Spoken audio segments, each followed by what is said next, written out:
Mbote Nabino balandi ya télé-réalité RDC ngai Benicia Tutonda naza mosengo ya représenter bino émission oyo. Totiki bino te na ba surprise lelo tokiti sur le terrain na commune ya Kalamu tokolakisa bino lolenge nini bato ya commune ya Kalamu bakasaka vi na bango. Donc polele pe tobomba elo te. Donc tokote moi moke akendo luka comment ba marié ba vivre mandat na bango. Chaîne na bino epesa bino ba réalité ya vie ya Kinshasa RDC Mobimba eza télé réalité RDC.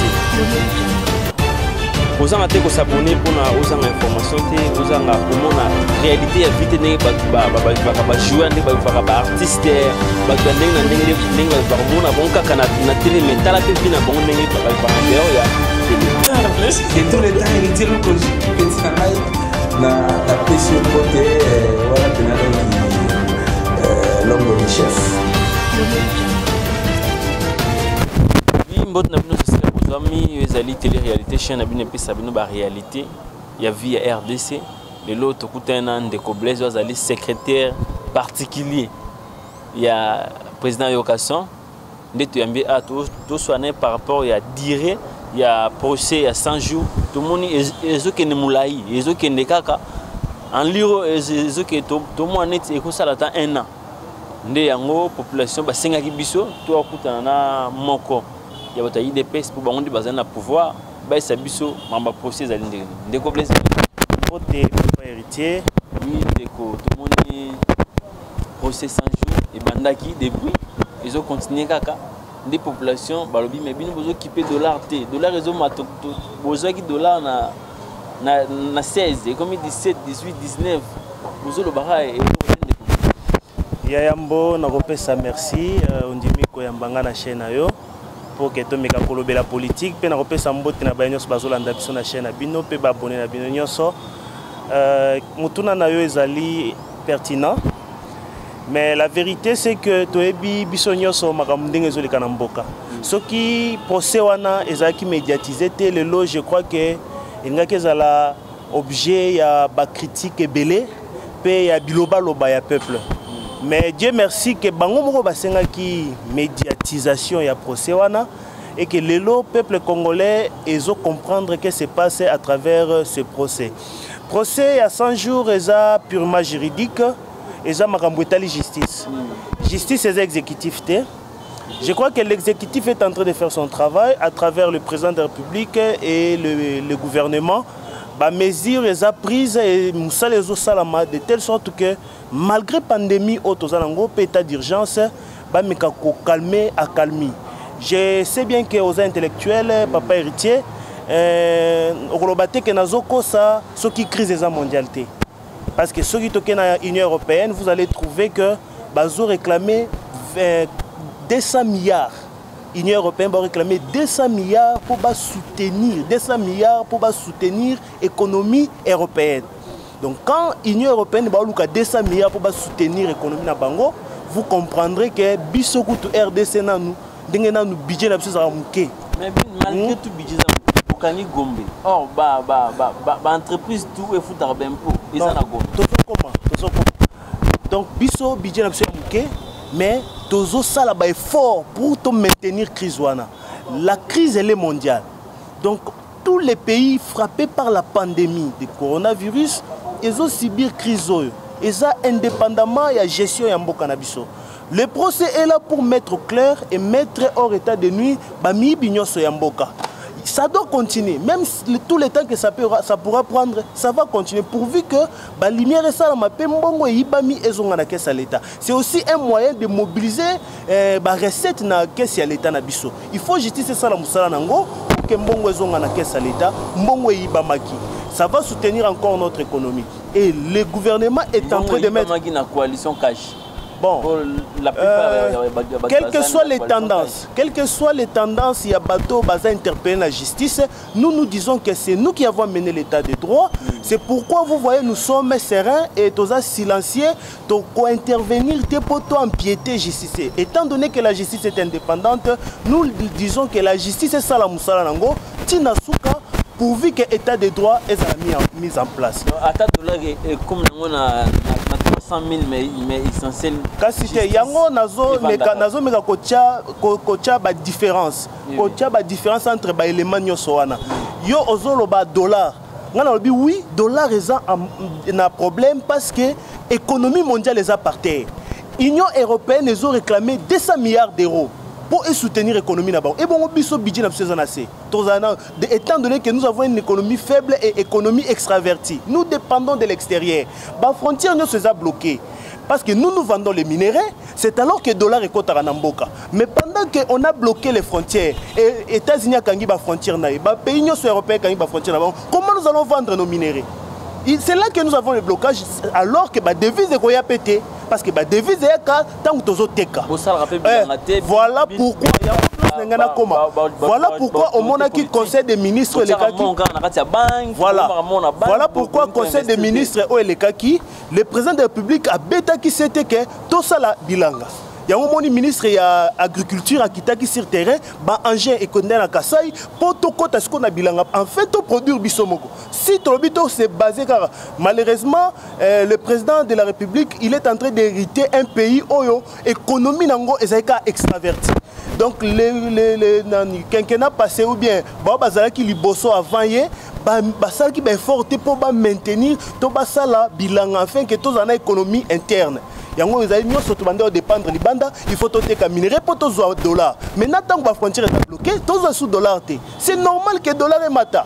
Le peuple congolais, il faut comprendre que nous sommes dans une situation d'accalmie. Quand toutes les portes du monde sont fermées, nous n'aurons pas de dollars. Dollar est comme mata. Mais c'est comme ça, ce sont des principes économiques. Et lorsqu'il n'y a plus de dollars sur le marché, la loi de l'offre et de la demande est claire. Quand il n'y a pas de dollars, les prix augmentent. C'est simple les calculs, il faut que les bateaux comprennent. En plus de cela, nous avons des Baïniamboka. Au Baza et Belé, oui, oui, la coalition. Et puis coalition on est sous-souté. Coalition on est sous-souté. Biso base aussi Tolobaki que NON à cette coalition depuis Bassan Bavanti. Mais vous savez bien que c'est la base qui décide, mon cher ami. C'est la base qui décide à l'UDPS. Au-delà de Makambunyoso, ce que mon base de Bandiko Beta, c'est un Alikambu. Il y a que Likambouane faut soukaka ndenge base de lobby. Population depuis 18 ans mais base biso Tolobaki de bonne foi nous avons accepté l'alternance de bonne foi Tolobi que Torokena bandeko étant donné que biso ndeto décida quitter mais peuple congolais à travers les élections et ndima qui copesse la majorité dans l'Assemblée. Travailler la majorité, c'est comme ça qu'on a accepté de bonne foi ensemble. Mais tout le monde est bandeko hypocrite. Ils ont mené l'hypocrisie dans la gestion de l'État, en train de faire des combats pour empêcher le président de la République, Assala Moussa Naé, étant donné qu'il est le seul et l'unique qui est redevable au peuple congolais. Yango biso base tolobi, to beti déjà c'était coalition anezali sous-souté. Il faut bobo sana yango. Biso base ndeto zoloba. Bobo sana coalition ana pour état sous-souté. Nous irons. Écoutez. Non, au moins IDP c'est une machine moko. Franchement, tout le monde a bandé comme ça na pouvoir. Tout ce qu'on a fait contre ma conscience bango. Avantage à IDPS yangoana. Même si mon conseil a signé loco, ceux qui sont au monde loco anezo c'est peuple était trop bêta. To belela ka papa Tito. Yoka sobino mo boyoka. Papa Tito ali yo bana, lelo yo ya bana bino. Lelo yo ya bana monani. Ba 36 millions zozonga. Ba bazo ko prendre ba $200,000 bazo kanga bango. Donc c'est pour dire que Mbongo est comme Roson à la caisse à l'État, on se bimaki et qu'il n'y a pas poche à battre. C'est pour dire que Bassore Bandi ko bois d'alikam, bois bakelikambo et quoi boutique à Namabe. N'engue biso tolobi, coalition aneza sous-souté, papa héritier kanga likambo ebisayo, coalition aneza sous-souté. Base biso tolobi coalition aneza sous-souté. Quel que soit marambilo pour mona kuna bois bake coalition ana ezali sous-souté. Il y a un Blaise Azali, secrétaire particulier, tout secrétaire général, il y a président Yokason. Tout le monde est à chauvement, Martin Deko, tu coupes dans la souka, où ils ont tranché à 10 minutes. Mais ça, aux OPS à la population par rapport à la souffrance au Bazomona. Bokangi Gombe, Bolingi Tebana Batanga, Pobino, Babana Bino Bazali bien, Botina Bana Poto, Bino Bozo la population à zone comme message n'y a mal merci papa héritier souffrance c'est ça solo même aux États-Unis souffrance c'est ça bon on y bat marché aux États-Unis pas c'est ça partout et ça situation mondiale to kembi déjà trop 20 ans to souffrir mais to pesa bango ba pesa biso ka moi temps. Je te dis, je vous assure, nous avons un président de la République qui est responsable. Au-delà de Makambu Tokuta Nango la fois passée, cette fois-ci, la République démocratique du Congo a eu la chance d'avoir un président de la République responsable. Je suis en train d'insister sur le mot responsable. Un président qui gère le pays. C'est pour dire que d'un moment à l'autre, vous verrez vous-même que nous allons fournir des efforts pour que la situation du peuple congolais ait changé. Bien sûr, tous un blocage, tous un makambwezo, ezo tellement ninga ba lingité développer un mboka, bazo linga ba empêcher président de la République à avancer na vision naïe. Mais nous disons tellement que nous ne pouvons pas changer mais avec la vision du chef de l'État, le peuple congolais serait de sentir un peu parce que makambo corona n'est qu'empêché.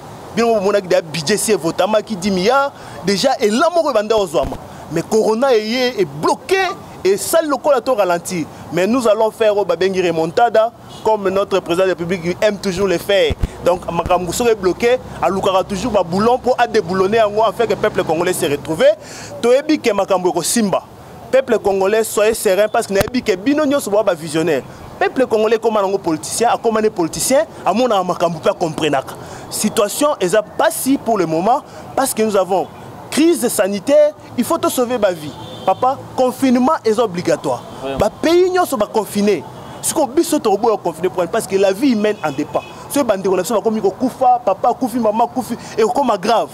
Pour ne pas arriver à ça, ton dimato serait sentir pour le moment. Confinement et salama, médecin parce que déjà spécialiste va proposer des médicaments. Je crois que ceux qui ont solution bimi dans le ministère de la recherche scientifique, bimi si produit moko, je crois que automatiquement parce que même le président de pays est en train de souffrir par rapport à la pandémie, étant donné que les choses n'avancent pas.